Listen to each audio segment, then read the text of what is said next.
اس وقت پوری دنیا نفس پرستی اور شہوت پرستی کے سیلاب سے متاثر ہو رہی ہے۔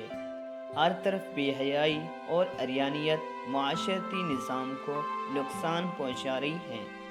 اخلاقی اقدار دن بدن پامال ہو رہے ہیں، گناہوں کی کثرت ہو رہی ہے اور زناکاریاں عام ہوتی جا رہی ہیں، جو کہ دنیا کے بدترین گناہوں میں سے ایک برا گناہ ہے، اور دنیا کے تمام آسمانی مذاہب میں زنا کو مذموم اور لائق ملامت سمجھا گیا ہے۔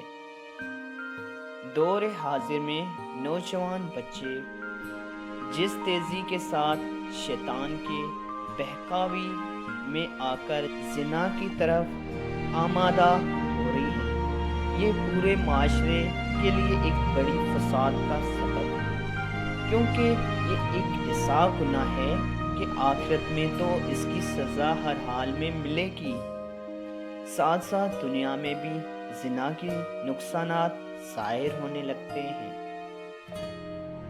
اب آئیے دیکھیں کہ قرآن پاک اور حدیث مصطفیٰ صلی اللہ علیہ وسلم میں زنا کی وجہ سے دنیا اور آخرت میں ہونے والے نقصانات اور اس سے بچنے کے طریقے کو تفصیل سے بیان کیا گیا ہے۔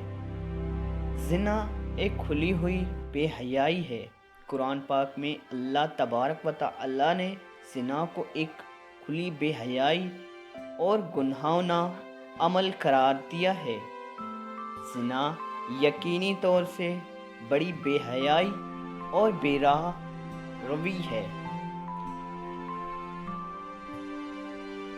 ایک دوسرے مقام پر اللہ تبارک و تعالی ارشاد فرماتا ہے، زنا بڑی بے حیائی، ناپسندیدہ عمل اور بے راہ روی کی بات ہے۔ زنا کے قریب جانا بھی ممنوع ہے۔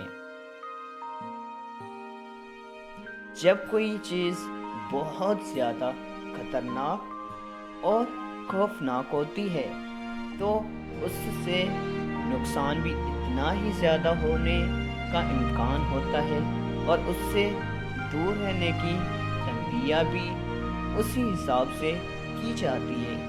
یہی وجہ ہے کہ بھڑکتی آگ کے قریب سے بھی نہیں گزارا جاتا، کیونکہ نامعلوم کب کون سی چنگاری آگ کے شعلوں سے بلند ہو اور اس سے انسان کو نقصان پہنچ جائے۔ اس طرح زنا بھی ایسی ہی مہلک اور خطرناک چیز ہے کہ اللہ نے اس کے قریب جانے اور اس کے اسباب سے بھی دور رہنے کی تکلین فرمائی ہے۔ اللہ تبارک و تعالی ارشاد فرماتا ہے، اور زنا کے قریب بھی نہ بھٹکو۔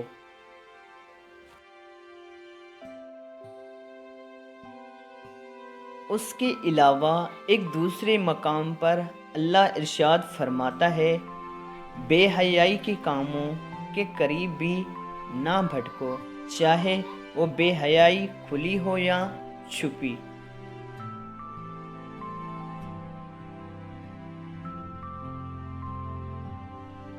الحمدللہ اسلام دنیا کا واحد ایسا مذہب ہے کہ اس نے زنا کی حرمت کے ساتھ ساتھ جو چیزیں زنا کی طرف ابھارنے والی ہیں، اسلام نے ان کے قریب جانے سے بھی منع فرما دیا۔ چنانچہ مذکورہ آیت کی روح سے نامحرم کو دیکھنا، باتیں کرنا یا سننا یا اس کی جانب چل کر جانا، ملاقات کرنا، چھونا یا ہوس و کنار کرنا، یہ سب حرام اور ناجائز ہیں، کیونکہ یہ سب زنا کی اسباب ہیں، لہٰذا ان سے بچنا نہایت ہی ضروری ہے۔ احادیث مبارکہ میں ان سب کو بھی زنا ہی قرار دیا گیا ہے۔ شرک کے بعد سب سے بڑا گناہ زنا ہے۔